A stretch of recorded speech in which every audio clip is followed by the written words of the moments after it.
What's up, everyone? Welcome to the Power Play with CJ. Obviously, Jarome Iginla just got shipped to the Pittsburgh Penguins. Really had the rug.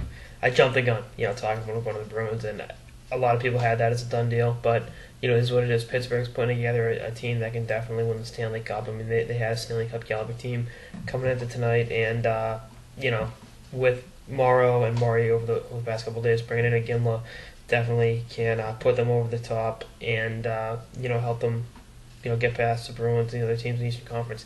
As a Bruins fan, it was like, 30 seconds left against Montreal. We had a one-goal lead, and Jarome Iginla was on his way to town. Then they lose the game, and we don't get a yellow. But Calgary once again got fleeced on the deal. It's Ken Agostino, showing the kids at St. Cloud State it's pretty good, and first round pick. So it's is what it is. I think it's a good move. For Pittsburgh, I mean, it's not like I said, for Calgary. Was it Ben Hanowski from St. Cloud State? So, two NCAA prospects and a first round pick. That's unconditional. Where the Bruins was conditional. Had they made that unconditional, I don't know what Calgary would have done. But I mean, it gives again a chance to compete for the Stanley Cup. And Pittsburgh gave up.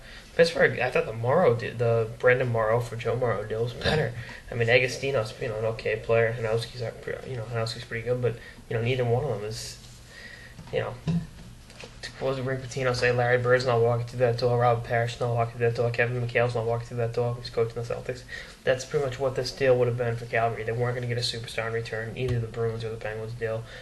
Features an idiot, probably the worst GM in hockey. But, Pittsburgh right now, I don't know what the odds in Vegas are, but they've got to be the favorite to win the Stanley Cup. It's kind of like the Miami Heat basketball in the NBA. It's them and everyone else right now. And I'm very curious to see how the chemistry with Crosby develops. I mean, we saw they did the Olympics together, but in a small six-game sample. How does that translate in the playoffs? And I think they'll play very well with each other. And like I said, I think in a 7-game series, my money's on them over the Bruins. And I'm with again. I know they're 2-0 against the Bruins, but I think had the Bruins acquired Iginla, they would have been the team to beat. Obviously, guys like that have 500-something career goals tend to be the X factor wherever they go. But it's tough.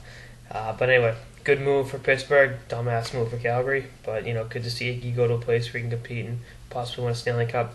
Anyway, that's all this episode of the Power Play with CJ on the Pittsburgh Penguins acquiring Jarome Iginla from the Calgary Flames.